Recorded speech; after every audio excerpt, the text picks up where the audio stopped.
Hi friends, welcome to another lecture of the Indian evidence act. हम chapter 2 relevancy of facts को continue करते हुए आज हम पढ़ेंगे statements by person who can not be produced in court as witnesses. Section 32 और 33 में आपको ये मिलता है। हमने इससे पहले डील किया था जनरल प्रोविजंस को, उसके बाद में कन्फेशंस और एडमिशन से हम डील कर चुके हैं। अब हम पहुंचते हैं सेक्शन 32 और 33 के ऊपर। इसके अंदर ये कहा गया है कि ऐसे विटनेसेस जिनको कोर्ट में प्रोड्यूस नहीं किया जा सकता, उनके स्टेटमेंट्स कब रेलेवेंट होते हैं। तो आइए हम शुरू करते हैं इन प्रोविजंस के बारे में। तो section 60 of Indian evidence act के एक्ट के अंदर हमने ये पढ़ा था कि जो ओरल एविडेंसेस होते हैं ना, they should always be direct. वो डायरेक्ट होने चाहिए। हियर से एविडेंस को हम एडमिट नहीं कर सकते हैं, लेकिन सर्टेन सर्कमस्टेंसेस ऐसे बनते हैं। हमने हियर से एविडेंस कब एडमिट कर सकते हैं उसके एग्जांपल्स भी पढ़े थे। तो उसमें 32, 33 भी आया था, रेस जस्टे भी आया था, एडमिशंस कन्फेशंस भी आए थे, इससे प्रोविजंस आए थे। तो हम ये देखते हैं कि हियर से एविडेंसेस को हम कब एक्सेप्ट कर सकते हैं।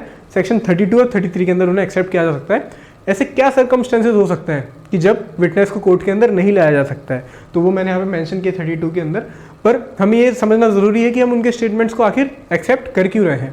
पहला रीज़न तो ये कि वो नेसेसिटी है। अगर कोई व्यक्ति डेड है या फिर ऐसा कोई व्यक्ति जिसे आप कोर्ट में प्रोड्यूस ही नहीं कर सकते, या जो बोल नहीं सकता है, लिख नहीं सकता है, तो उसका एविडेंस आप लोगे कैसे। तो आपकी नेसेसिटी है ये। और दूसरा होता है कि स्पेशल सर्कमस्टेंसेस। स्पेशल सर्कमस्टेंसेस ये होती है कि यार आप उस व्यक्ति को ढूंढ नहीं पा रहे हो। दूसरा ये हो सकता है कि उस व्यक्ति को कोर्ट तक लाने में इतना ज़्यादा खर्चा और इतना ज़्यादा टाइम लगेगा जो इतना यूटिलाइज नहीं कर पाएगा कोर्ट, और उसकी इतनी वैल्यू नहीं रह जाएगी अगर वो लेट हो जाता है या फिर इतना एक्सपेंस लगता है। तो और एक्सपेंस देगा कौन, तो ये सारे इश्यूज आ जाते हैं। तो ये स्पेशल सर्कमस्टेंस होता है। तो अब हम देखते हैं सेक्शन 32। अब डाइन डिक्लेरेशन भी इसी के अंदर आता है। तो हम स्टार्ट करते हैं सेक्शन 32 से। सेक्शन 32 ये कहता है cases in which statement of relevant fact is made by person who is, ऐसे व्यक्ति के द्वारा जो स्टेटमेंट देते हैं with respect to relevant fact. ऐसे व्यक्ति कौन हो सकते हैं। पहला, ही इज डेड। दूसरा, he can not be found. तीसरा, he has become incapable of giving evidence. और चौथा, whose attendance can not be procured without unreasonable delay और एक्सपेंसेस। ऐसा व्यक्ति जो मृत है, जिसे ढूंढा नहीं जा सकता, जो एविडेंस साक्ष्य देने में असमर्थ है। और चौथा ये कि जिसको कोर्ट तक प्रोड्यूस करने में बहुत ही ज़्यादा खर्चा और समय लग सकता है। तो उनके एविडेंसेस हम रेलेवेंट कंसीडर कर सकते हैं इन सर्कमस्टेंसेस के अंदर। क्या है वो सर्कमस्टेंसेस। पहला सर्कमस्टेंसेस है कि डेथ। अगर वो ऐसा कोई स्टेटमेंट देता है जो उसकी डेथ से रिलेट करता है, वो रेलेवेंट है। दूसरा है made in course of business. Course of business को फॉलो करते हुए उसने कुछ स्टेटमेंट दिया है, तो वो रेलेवेंट है। तीसरा पॉइंट जो होता है आपका होता है अगर if it is against the interest of the maker. अगर स्टेटमेंट देने वाले के हितों के खिलाफ है वो, तो वो रेलेवेंट है। चौथा जो होता है कस्टम्स राइट्स के रिलेटेड है अगर, तो वो रेलेवेंट है। इसे हमने सेक्शन 13 में भी पढ़ा था कि सेक्शन 32 और 42 के अंदर हम एविडेंस दे सकते हैं कस्टम को प्रूव करने के लिए। जो हमारा पांचवा पॉइंट है वो होता है रिलेशनशिप। अगर कोई रिलेशनशिप के एग्जिस्टेंस में वो फैक्ट दिया जाता, स्टेटमेंट दिया जाता है, तो वो रेलेवेंट है। अगला पॉइंट जो हमारा वो होता है विल और डीड का। अगर कोई ऐसा फैक्ट विल या डीड के अंदर लिखा गया है जिससे लेगेसी या फिर किसको प्रॉपर्टी बिक्वेत होगी, ये सब डिटेल्स दी गई, तो वो रेलेवेंट है। अगला पॉइंट होता है हमारा ट्रांजैक्शन अंडर सेक्शन 13 है। 13 बताता है कि कस्टम यूसेजेस कब बनता है, मॉडिफाई होता है, वैसे ट्रांजैक्शंस को हम रेलेवेंट गिन सकते हैं सेक्शन 7 में। और सेक्शन 8 क्या है, ऐसा स्टेटमेंट जो सेवरल लोगों द्वारा दिए गए हैं। फॉर एग्जाम्पल एक रोड एक्सीडेंट होता है, वहाँ पे 50 लोगों की भीड़ उमड़ जाती है और वो ब्यौरा देते हैं कि ऐसे ऐसे एक्सीडेंट हुआ था। तो अब आप उन 50 लोगों को तो कोर्ट में प्रोड्यूस नहीं कर सकते हो, तो उनका कंसोलिडेटेड स्टेटमेंट अगर आपने रिकॉर्ड किया है तो वो आप कोर्ट में दे सकते हो। तो हम शुरू करते हैं ऐसा स्टेटमेंट जो डेथ रिलेट करता है, जो डाइन डिक्लेरेशन होता है बेसिकली। तो 32 क्लॉज 1 जो है वो डाइन डिक्लेरेशन की बात करता है। ऐसा statement which relates to the cause of death of the maker is relevant. तो इसके अंदर हम ये पढ़ते हैं कि statement is made by a person with respect to the cause of his death और transaction which resulted in his death shall be relevant. अभी कॉज ऑफ डेथ क्या होता है। फॉर एग्जाम्पल ए ने बी को शूट किया, बी को गोली लगी, बी हॉस्पिटल में एडमिट है, क्रिटिकल कंडीशन में है, और वो एक डाइन डिक्लेरेशन देता है डॉक्टर को कि ए मेरे घर पे आया और उसने मुझे शूट किया, जिसकी वजह से मुझे चोट लगी, जिसकी वजह से मेरी ये हालत हुई है। ये डाइन डिक्लेरेशन है given that a critical condition के बाद मर जाता है। तो ये तो था कॉज ऑफ हिज डेथ। उसने सीधा सीधा बताया कि जो मेरे को चोट लगी जिससे मेरी मृत्यु होने जा रही है, उसका कारण क्या था, ए था। Transaction which resulted in his death. अब इसका एक एग्जाम्पल मैं आपको ये दे सकता हूँ कि ए और बी जो दो दोस्त थे, बी ने ए से उधार लिया था 10 लाख रुपए का, वो चुका नहीं पा रहा था, ए परेशान हो चुका था और दोनों के जो रिश्ते थे उनके बीच में कड़वाहट आ चुकी थी। ए बी को कहता है कि मेरे को बिजनेस डील करनी है, तो मेरे साथ मुंबई चलो। वो दिल्ली से मुंबई वाया ट्रेन जा रहे होते हैं और बी अपनी वाइफ को बोल के जाता है कि मैं ए के साथ जा रहा हूँ बिजनेस डील के लिए और मैं 2-4 दिन में आ जाऊँगा। 2-4 दिन में बी लौटता नहीं है और बी की डेड बॉडी हमें मिलती है दिल्ली से मुंबई जाने वाली ट्रेन के रूट के ऊपर। तो ये जो उसका स्टेटमेंट था कि मैं बी के साथ में मुंबई जा रहा हूँ इन अ ट्रेन और मैं 2-4 दिन में आ जाऊँगा, तो ये तो नहीं बता रहा कि मेरी डेथ कैसे हुई, पर ये बता रहा है कि उस ट्रांजैक्शन के बारे में बता रहा है जिसके बीच चलते मेरी डेथ हुई, जिसके चलते ए की डेथ हुई, तो ये भी रेलेवेंट कहा जाएगा। आर रेलेवेंट वेदर और not the person making them was और was not under the expectation of death. तो अब ये जो पॉइंट है ना एक्सपेक्टेशन ऑफ डेथ, इसका मतलब ये होता है कि जो मेकर होता है ना वो अपनी डेथ को एक्सपेक्ट नहीं कर रहा था। तो मैंने जो पहला एग्जाम्पल दिया, ए ने डॉक्टर को बोला कि बी मेरे घर के बाहर आया, जिससे मेरे ऊपर गोली चलाई और मेरी ये हालत हुई है, तो ये ज़रूरी नहीं है कि ए एक्सपेक्ट कर रहा हो कि अब मैं ये डिक्लेरेशन देते ही मरने वाला हूँ या फिर मेरी मौत होने वाली है, तो एक्सपेक्टेशन होनी ज़रूरी नहीं है। सिमिलरली जब ए अपनी वाइफ को कहते हुए निकलता है कि मैं बी के साथ बिजनेस डील करने जा रहा हूँ, तो तभी भी वो एक्सपेक्टेशन ऑफ डेथ में नहीं था। ऑब्वियसली बात है कि बिजनेस डील करने जा रहा है तो क्यों सोचेगा कि मैं मरने वाला हूँ। तो ये यहाँ पे रेलेवेंट होगा वेदर और नॉट ही वॉज अंडर और एक्सपेक्टेशन ऑफ डेथ और नॉट। ठीक है, कब रेलेवेंट होगा? जब क्वेश्चन उठता है कि उसकी डेथ का कॉज क्या रहा था, तब रेलेवेंट होगा। और प्रोसीडिंग जो होती है सिविल और क्रिमिनल दोनों ही प्रोसीडिंग्स के अंदर ये रेलेवेंट हो सकता है। तो अब आपको एक बात ध्यान में रखनी जरूरी है कि जब भी हम कोई इंपॉर्टेंट प्रोविजन समझते हैं ना, तो उसका जो मीनिंग होता है सिर्फ डायरेक्ट पढ़ के हम नहीं समझ सकते। उसके लिए हमें केसेस की इंटरप्रिटेशन देखनी होती है, ताकि हम ये समझ सके कि जुडिशरी ने उस प्रोविजन को कैसे अप्लाई किया है, जिससे हमारी अंडरस्टैंडिंग इंप्रूव हो सके। तो हम इसके ऊपर केसेस समझेंगे, काफ़ी सारे केसेस हैं, तो हम 1 बाय 1 केसेस को देखते हुए चलते हैं। तो बेबल वर्सेस स्टेट ऑफ छत्तीसगढ़ के केस के अंदर ये कहा था कि जो डाइंग डिक्लेरेशन होती है ना, वो ओरल भी हो सकती है, रिटर्न भी हो सकती है, किसी भी फॉर्म में हो सकती है, कोई स्पेसिफिक फॉर्मेट नहीं है डाइंग डिक्लेरेशन देने का। दूसरा जो पॉइंट था वो था Shakuntala versus state of Haryana का। इसके अंदर ये कहा गया था कि यार डाइंग डिक्लेरेशन को आप एडमिट कर रहे हो तो इसका रीजन क्या है, आप इसको क्रॉस एग्जामिन नहीं कर सकते हो, इसको ठीक से चैलेंज नहीं कर सकते, तो आप इसको एडमिट कर रहे हो तो इसका पर्पस क्या है। तो इसका ऑब्जेक्ट ये कि पुराने ज़माने में ये बात कही जाती थी कि जो मरने वाला व्यक्ति है वो ईश्वर के पास अगर जा रहा है तो वो झूठ बोल के नहीं जाएगा, वो सच बोल के ही जाएगा। अपनी आखिरी बात जब भी वो कहेगा वो सच कहेगा। A man will not meet his maker with a lie in his mouth. तो इसका रीजन है एक्सेप्ट करने का। अब दूसरा जो केस है वो Umakant versus state of Chhattisgarh. इसके अंदर क्वेश्चन उठता है कि यार इसकी एविडेंशियरी वैल्यू क्या है डाइंग डिक्लेरेशन की। तो कोर्ट ने कहा कि डाइंग डिक्लेरेशन अगर ट्रूथफुल है, वेरेशियस है और उसकी सत्यता हम परख सकते हैं और सारे फैक्ट्स को वो कोरेबोरेट करती है अच्छे से, तो हमको उसी के बेसिस पे कन्विक्शन देने में कोई झिझक नहीं होगी। कन्विक्शन दिया जा सकता है डाइंग डिक्लेरेशन के बेसिस के ऊपर भी, अगर वो कॉन्फिडेंस इंस्पायर करती है कोर्ट का। तो अगर वो फुल प्रूफ डाइंग डिक्लेरेशन है, वॉलंटरीली दी गई है मृत व्यक्ति के द्वारा, और वो फिट स्टेट ऑफ माइंड में भी था, ठीक है, तो ये डाइंग डिक्लेरेशन रेलेवेंट होगी और इसके ऊपर कन्विक्शन हो सकता है। जो अगले केसेस है हमारा सबसे इंपॉर्टेंट केस जिसके बारे में आपने सुना होगा वो है पकाला नारायण स्वामी वर्सेस एम्परर, जो 1939 का केस है। इसके अंदर जैसा कि मैंने आपको बताया transaction which resulted in his death, तो उस ट्रांजैक्शन की बात की गई है। अब ट्रांजैक्शन क्या हो सकता है, इसके अंदर सिमिलर केस था कि पकाला नारायण स्वामी जो था वो दीवान के यहाँ पे एज अ पियोन एम्प्लॉयड था। उसने दीवान से 3000 रुपये का उधार लिया और दीवान की बेटी से शादी करी।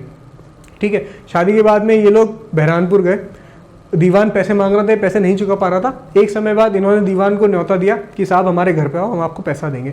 दीवान ट्रेन पकड़ के बहरानपुर के लिए निकल चला, अपनी वाइफ को ये बोल के कि पकाला नारायण स्वामी का मेरे पास लेटर आया है और लेटर के अंदर उसने मुझे बहरानपुर बुलाया और वो मुझे पैसा देगा, ये बोल के वो निकल चला।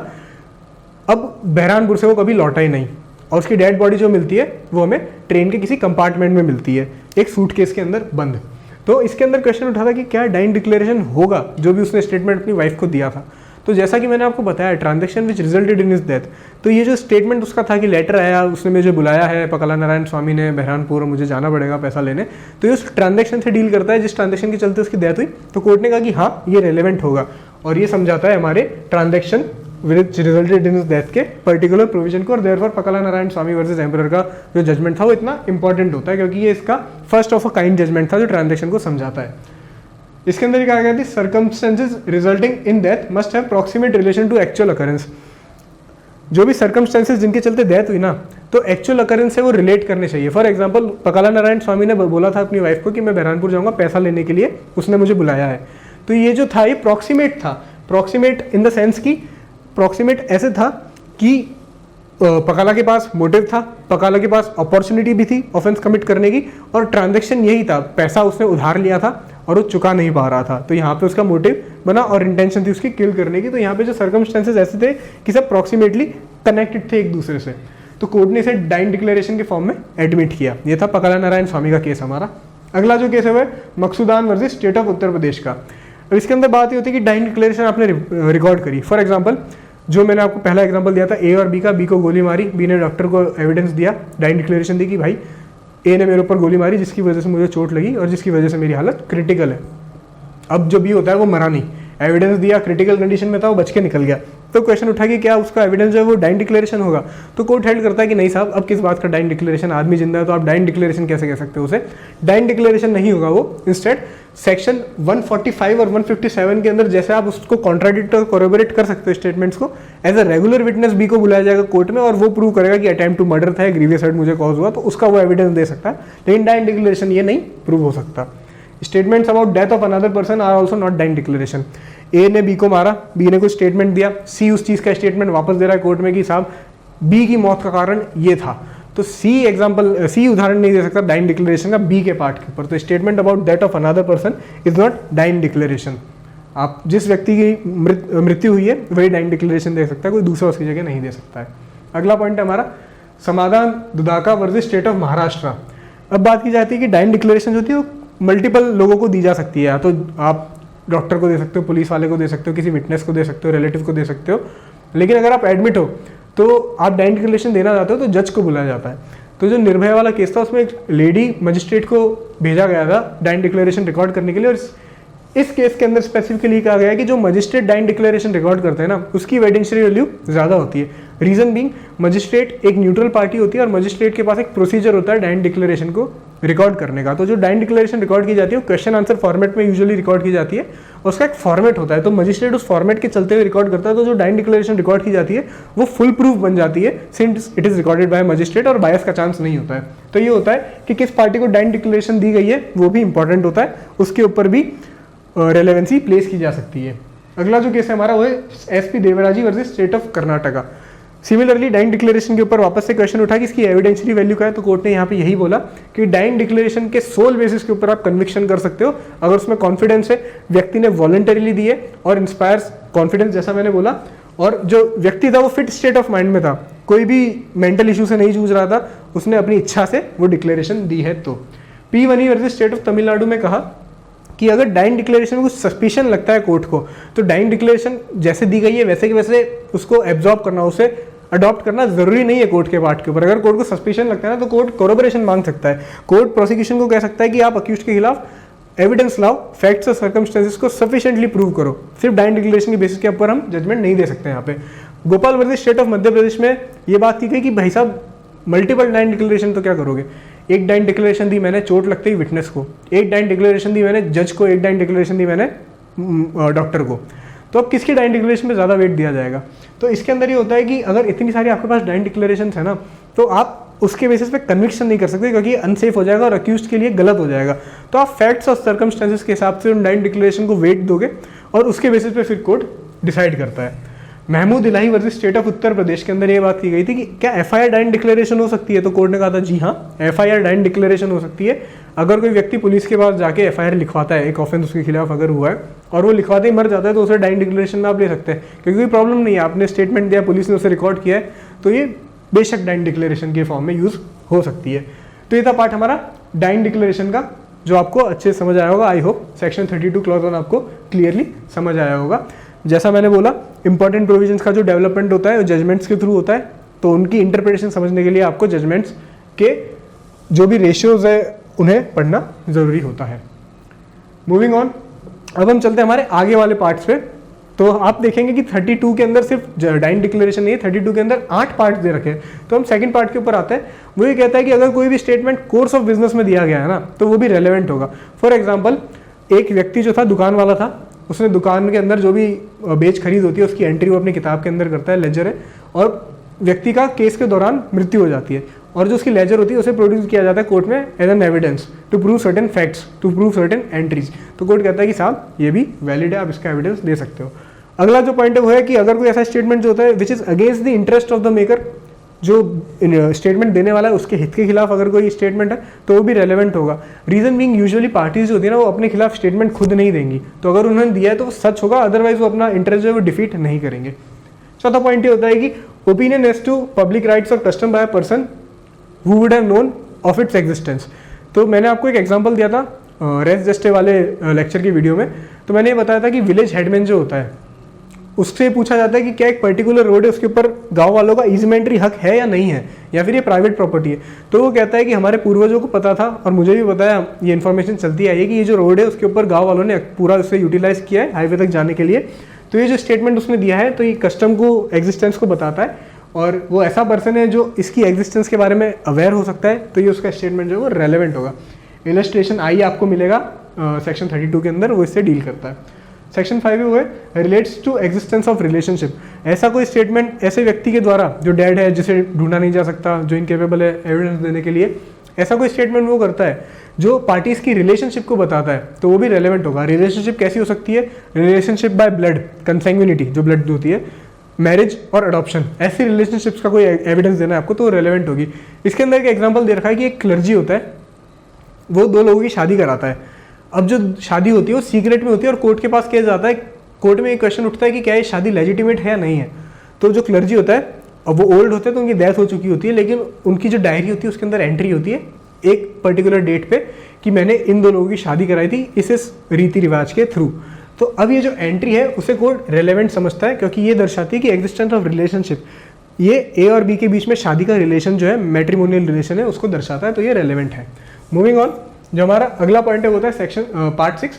वो होता है कि अगर कोई स्टेटमेंट किसी विल या डीड में दिया गया है जो किसी रिलेशनशिप के बारे में बताता है, जो ये बताता है कि मेरी लेगेसी किसको बिकवेत होगी, दैट इज प्रॉपर्टी किस पार्टी को जाएगी, या फिर कोई और इन्फॉर्मेशन देता है, तो वो भी रेलेवेंट होगी। ये होता है पार्ट 6 के अंदर। जो हमारा 7th पार्ट है वो कहता है कि document relating to transactions mentioned in section 13A। 13A के अंदर आप देखोगे कि कस्टम को कैसे प्रूव किया जाए वो दे रखा है। तो इसके अंदर आपको एक बहुत ही अच्छा इलस्ट्रेशन मिलता है, वो होता है ये है कि सेल डीड जो है ए ने बी के फेवर में एग्जीक्यूट किया विद अ पर्टिकुलर कंडीशन कि जो बाउंड्रीज है, नॉर्थ बाउंड्री है मेरी प्रॉपर्टी की, वो ईजमेंट्री रहेगी, वो गाँव के लोग यूज़ करते हैं एक पार्ट से दूसरे पार्ट तक जाने के लिए गाँव के लिए, तो वो ईजमेंट्री यूज़ रहेगा और वो आपको एक्सेप्ट करना पड़ेगा, और बी शर्त के साथ खरीद लेता है प्रॉपर्टी को। अब बी और सी के बीच में विवाद होता है, बी जो होता है वो सी को सू करता है ट्रेसपास के लिए। वो कहता है कि भाई प्रॉपर्टी तो मेरी है, तो इस प्रॉपर्टी से कैसे गुजर रहा है। तो सी कहता है कि ये जो नॉर्थ वाली प्रॉपर्टी गांव वाले यूज़ करते हैं गांव के एक पार्ट से दूसरे पार्ट में जाने के लिए, तो इसलिए मैं यहाँ से गुजर रहा हूँ। अब जो प्रीवियस स्टेटमेंट जो हमारे डीड के अंदर था ना कि ए ने बी के साथ सौदा किया था कि नॉर्थ वाली बाउंड्री गाँव वालों के लिए खुली रहेगी, उससे आप प्रूव कर सकते हो इस केस के अंदर। Document relating to transaction mentioned in section 13 है। डॉक्यूमेंट है आपके पास, सेल डीड है, ट्रांजेक्शन 13 है, ऐसा कस्टम बता रहा है वो डॉक्यूमेंट, तो वो रेलेवेंट होगा, भले ही ए उस टाइम अलाइव हो या डेड हो। 8 पॉइंट है statement by several person expressing feelings relevant to matter in question. इसका मैंने आपको एग्जांपल शुरू में ही दे दिया था कि एक्सीडेंट का इंसिडेंट होता है, 50 लोग की भीड़ उमड़ जाती है जिन्होंने देखा होता है, आपस में बात कर रहे होते हैं, ब्यौरा दे रहे होते हैं। अब उन सभी लोगों को कोर्ट में लाना तो असंभव है, किसी को आप बुलाओगे कोई आएगा कोई नहीं आएगा, तो उनके द्वारा जो वहाँ पे कोई भी बात कही गई है ना, उससे आप रेलेवेंट मानते हुए उसका एविडेंस दे सकते हो और कोर्ट उसे रेलेवेंट कंसिडर करता है सेक्शन 32 में। तो ये था हमारा सेक्शन 32 जो बात करता है कि person if he is dead can not be found incapable of giving evidence, और जिसको लाने में एक्सपेंडिचर या टाइम लगेगा उसका एविडेंस कब रेलेवेंट होता है। हमने समझा डाइन डिक्लेरेशन क्या होती है, बहुत डिटेल में समझा, बहुत सारे उसके केसेस भी हमने देखे, डाइन डिक्लेरेशन कैसे डेवलप होती है, उसके मल्टीपल एस्पेक्ट्स देखे कि मल्टीपल डाइन डिक्लेरेशन तो क्या उसकी एविडेंशियरी वैल्यू होगी तो क्या होगी, किस व्यक्ति के सामने दी गई डाइन डिक्लेरेशन वो कैसे रिलेवेंट होगी। ये था हमारा सेक्शन 32। मूविंग ऑन, जो हमारा सेक्शन 33 है वो भी सेम लाइन्स के ऊपर ही है। वो ये कहता है कि relevancy of certain evidence for proving in subsequent proceedings. आपने कोई एविडेंस दिया है तो वो सब्सिक्वेंट प्रोसीडिंग्स में कब रेलेवेंट हो सकता है, सब्सिक्वेंट प्रोसीडिंग्स या फिर later stage of the same proceedings. तो दो चीज़ों की बात की गई है, एक केस के अंदर आपका एविडेंस दूसरे केस में कब यूज़ किया जा सकता है, और एक केस का दिया गया एविडेंस उसी केस के अंदर एक लेटर स्टेज में दूसरी प्रोसीडिंग्स में उसी केस की कब यूज़ किया जा सकता है, वो आपको बताता है सेक्शन 33। तो इसके अंदर ये बात की गई है कि evidence is given by person in judicial proceeding और to any person legally authorize to take evidence. पहली कंडीशन ये है कि वो जो एविडेंस दिया गया है वो जुडिशियल प्रोसीडिंग में दिया जाना चाहिए, जज के सामने दिया जाना चाहिए या ऐसे किसी व्यक्ति के सामने दिया जाना चाहिए जो लीगली ऑथोराइज है एविडेंस लेने के लिए। लीगली ऑथोराइज कौन हो सकता है, ट्रिब्यूनल हो सकती है, जैसा हमने पढ़ा था कि लीगली ऑथोराइज वो भी पर्सन होते हैं जो कमिश्नर होते हैं, कमीशन के थ्रू इशू किया जाता है कोर्ट में उन्हें, तो उनको भी एविडेंस दिया गया है वो रेलेवेंट होगा। अगला, it is relevant for the purpose of proving subsequent proceeding. जैसा मैंने बताया, सब्सिक्वेंट प्रोसीडिंग मतलब किसी दूसरे केस की प्रोसीडिंग्स में या फिर later stage of the same proceeding, उसी केस की प्रोसीडिंग में जो आगे चल के आती है। When the witness is dead, जब विटनेस मर चुका है, dead, can not be found incapable of giving evidence, चौथा, he can not be procured without unreasonable delay और एक्सपेंस। ये 4 पॉइंट आपको सेक्शन 32 में भी मिलते हैं। 5वां पॉइंट यहाँ पे एक और मिलता है, if the witness is been kept out by the adverse party. Adverse party जो है वो विटनेस को केस से, कोर्ट से दूर रख रही है, कोर्ट में प्रेजेंट होने नहीं दे रही है कॉल्यूजन के थ्रू। कॉल्यूजन मतलब मिली भगत, पैसा दे दिया कि भाई तू घर बैठ, कोर्ट आने की जरूरत नहीं है। तो ऐसे, तो उन लोगों का एविडेंस आप दे सकते हो, प्रोवाइडेड डेट। अब एविडेंस आप कब दे सकोगे, उसकी कुछ कंडीशंस है। ये सब तो ठीक है, आपने एविडेंस रिकॉर्ड किया, सब कुछ अब आप कोर्ट में देना है, लेकिन उसके पहले आपको 3 चीज़ें और प्रूव करनी पड़ेगी। पहली, the proceeding was between the same parties या फिर देयर रिप्रेजेंटेटिव्स इन इंटरेस्ट। उन्हीं पार्टीज के बीच में प्रोसीडिंग्स थी या उनके रिप्रेजेंटेटिव्स इन इंटरेस्ट। रिप्रेजेंटेटिव्स इन इंटरेस्ट कौन होते हैं? आपके ट्रस्टी हो गए, एडमिनिस्ट्रेटर हो गए आपकी प्रॉपर्टी के, तो वो होते हैं रिप्रेजेंटेटिव इन इंटरेस्ट। ट्रस्टी किसका रिप्रेजेंटेटिव होता है? उसके बेनिफिशियरीज का, ठीक है। तो वो लोग हुए, पहला पॉइंट तो ये है। दूसरा पॉइंट ये कि एडवर्स पार्टी जो थी, अपोजिट पार्टी जो थी, उसके पास प्रीवियस केस में जब आप रिकॉर्ड कर रहे हो ना एविडेंस, उसके पास क्रॉस एग्जामिन करने का राइट होना चाहिए, और दूसरा उसके पास क्रॉस एग्जामिन करने की अपॉर्चुनिटी भी होनी चाहिए, राइट और अपॉर्चुनिटी दोनों उसके पास राइट होना चाहिए, और उसे मौका भी मिलना चाहिए। तीसरा, the question in issue was substantially the same in both the proceedings. दोनों प्रोसीडिंग्स में सेम क्वेश्चन जो है वो अराइज हो रहा है, सब्सटेंशियली सेम क्वेश्चन है वही अराइज हो रहा है। तो इसके अंदर जो केस था वो है एमटी विनो वर्सेस आत्माराम। सेक्शन 32 और 33 जनरल एक्सेप्शन टू हियर से रूल। जैसे कि मैंने आपको हियर से समझाया था सेक्शन 60 के अंदर में, हियर से को हम एडमिट नहीं करते हैं, तो इस केस के अंदर ये कहा गया कि 32 और 33 एक्सेप्शन है हियर से रूल के, और इन्हें हम एडमिट कर सकते हैं। और अगर हम दूसरे एक्सेप्शंस की बात करें हियर से के, तो वो आपको क्या पता है, रेस जस्टे हो गया, एडमिशंस कन्फेशंस हो गया, हम आगे एक्सपर्ट एविडेंस के बारे में पढ़ेंगे, वो हो गया। अगला ही जो हमारा पार्ट होगा 34 से 39 का, जो बात करता है statements made under special circumstances, वो भी हियर से का एक्सेप्शंस होता है। तो हियर से के इन एक्सेप्शंस को हम ले सकते हैं कोर्ट के अंदर एज एन एविडेंस। तो ये था हमारा सेक्शन 33। इसके जो केसेस है वही है Mohinder Kaur versus Pyara Singh. Statement made by at inquiry stage are relevant at final hearing of the suit. तो ऐसे स्टेटमेंट्स जो आप इंक्वायरी पे बना देते हो, इंक्वायरी स्टेज के ऊपर, वो फाइनल हियरिंग के अंदर भी रेलेवेंट हो सकते हैं। दूसरा, ब्रह्मचारी वर्सेस अनाथ बाबू बंधु। तो इस केस के अंदर ये कहा गया था कि there must be right and opportunity to cross examine. जैसा हमने यहाँ पे पढ़ा सेकंड पार्ट में, adverse party in the previous proceeding had the right and opportunity to cross examine. इसके ऊपर केस है आपका ब्रह्मचारी वर्सेस अनाथ बंधु, ठीक है। जो हमारा आखिरी केस है इस प्रोविजन के अंदर वो है Phool Kishori versus Nobin Chandra. Deposition taken in civil cases can be used in civil as well as criminal cases. Deposition जो भी आपने एविडेंस रिकॉर्ड किया सिविल केसेस के अंदर, उसे आप क्रिमिनल केस के अंदर भी यूज कर सकते हो। तो ये था हमारा सेक्शन 33। सेक्शन 32 का हमने रिवीजन पिछले सेक्शन के बाद ही कर लिया था। सेक्शन 33 का हम देख लेते हैं रिवीजन क्या होता है कि एविडेंस दिया गया है किसी व्यक्ति द्वारा एक जुडिशियल प्रोसीडिंग के अंदर, या फिर किसी ऐसे व्यक्ति के सामने जो लीगली ऑथराइज्ड एविडेंस लेने के लिए, उस एविडेंस को हम यूज कर सकते हैं सब्सिक्वेंट प्रोसीडिंग्स के अंदर, दूसरी प्रोसीडिंग्स के अंदर, या फिर उसी केस की लेटर स्टेजेस के ऊपर। और जो हमारा तीसरा पॉइंट है वो है कि विटनेस जो इस केस के अंदर है वो डेड है, कैन नॉट बी फाउंड।